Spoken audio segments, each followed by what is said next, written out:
ಮಾತಾಡೋದು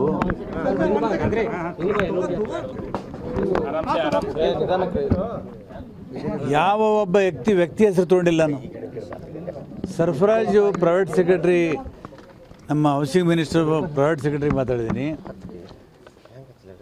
ಅದು ಯಾರೋ ನಾನು ಮಿನಿಸ್ಟರ್ಗೆ ಆರೋಪ ಮಾಡಿದ್ದೀನಾ? ನಿಮ್ಮ ಆಫೀಸಲ್ಲಿ ರಾಜೀವ್ ಗಾಂಧಿ ಹೌಸಿಂಗ್ ಕಾರ್ಪೊರೇಷನ್ದಲ್ಲಿ ನಡೆದಿದೆ ಅಂತ ಹೇಳಿದ್ದೀನಿ. ಮತ್ತು ತನಿಖೆ ಆಗಲಿ ಅದು. ಹಾಂ,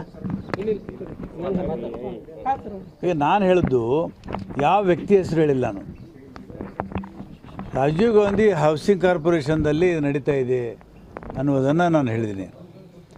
ಈಗ ನಾನು 17 ಕೋಟಿ ರೂಪಾಯಿ ನನ್ನ ಕ್ಷೇತ್ರಕ್ಕೆ ಮೈನಾರಿಟಿ ಫಂಡೆಲ್ಲ ಬಂದಿದೆ. ಒಂದು ವಸತಿ ಶಾಲೆ, ಕಾಂಪೌಂಡು ಮತ್ತು ಕೋಣೆಗಳು. ನನಗೆ ಗೊತ್ತೇ ಇಲ್ಲ. ನನಗೆ ಗುದ್ಲಿ ಪೂಜೆ ಮಾಡೋಕ್ಕೆ ಡಿಪಾರ್ಟ್ಮೆಂಟ್ದವ್ರು ಕರೆದೇ ಇಲ್ಲ. ಅಲ್ಲಿ ಶಿಷ್ಟಾಚಾರದ ಉಲ್ಲಂಘನೆ ಆಗಿದೆ, ಕಟ್ಟಡ ಶುರು ಆಗಿದೆ.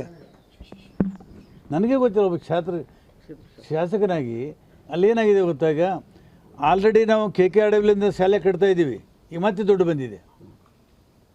ನಾವು ದುಡ್ಡು ಸರ್ಕಾರ ಮತ್ತು KKRWಲಿಂದ ನಾನು ತೊಗೊಂಡು ಕಟ್ತಾ ಇದ್ದೀನಿ. ಮೌಲಾನಾ ಅಬುಲ್ ಕಲಾಂ ಆಜಾದ್ ಹಾಸ್ಟೆಲನ್ನು ಆಳಂದಲ್ಲಿ ಹೈಸ್ಕೂಲಲ್ಲಿ ಕಟ್ತಾ ಇದ್ದೀವಿ.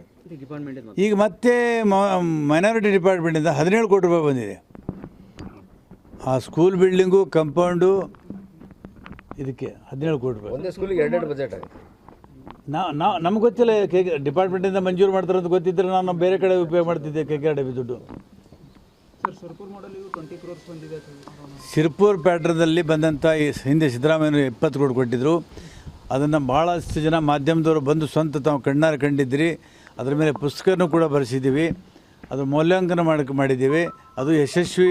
ಅದು ಈಗ ಬೋಸರಾಜ್ ಕೂಡ ಅಲ್ಲಿ ಧೂಳೆ ಬರೋಕ್ಕೆ ತಯಾರಾಗಿದ್ದಾರೆ ನೋಡೋದಕ್ಕೆ ಅಂತ. ಇಲ್ಲ, ಇಲಾಖೆ ಅಲ್ಪಸಂಖ್ಯಾತರ ಇಲಾಖೆಯಿಂದ ಮಂಜೂರು ಮಾಡಿದ್ದಾರೆ. ಆದರೆ ಈಗ ನನಗೆ ಗೊತ್ತೇ ಇಲ್ಲ. ಒಬ್ಬ ಶಾಸಕರಿಗೆ ನಿಮ್ಮ ಕ್ಷೇತ್ರ ನಿಮಗೆ ಗೊತ್ತಿಲ್ಲ. ನಾನು ಬೇಡಿಕೆನೂ ಇಲ್ಲ. ಯಾಕಂದರೆ ಆಲ್ರೆಡಿ ವಸತಿ ಶಾಲೆ ಇದೆ, ಅಲ್ಲಿ ಕಂಪೌಂಡ್ ಇಲ್ಲ. ಕಂಪೌಂಡ್ ಬೇಕಾಗಿತ್ತು. ನಮ್ಗೆ ಗೊತ್ತೇ ಇಲ್ಲ. ಮಂಜೂರು 17 ಕೋಟಿ ರೂಪಾಯಿ ಮೇಲೆ ಮಂಜೂರಾಗಿದೆ. ಹಸ್ತಕ್ಷೇಪ ಅಲ್ರಿ. ಅಂದರೆ ಸರ್ಕಾರ ಈ ಥರ ಮಾಡಿದ್ರೆ ಡಬಲ್ ಖರ್ಚು, ಡುಪ್ಲಿಕೇಶನ್ ಆಗ್ತದೆ.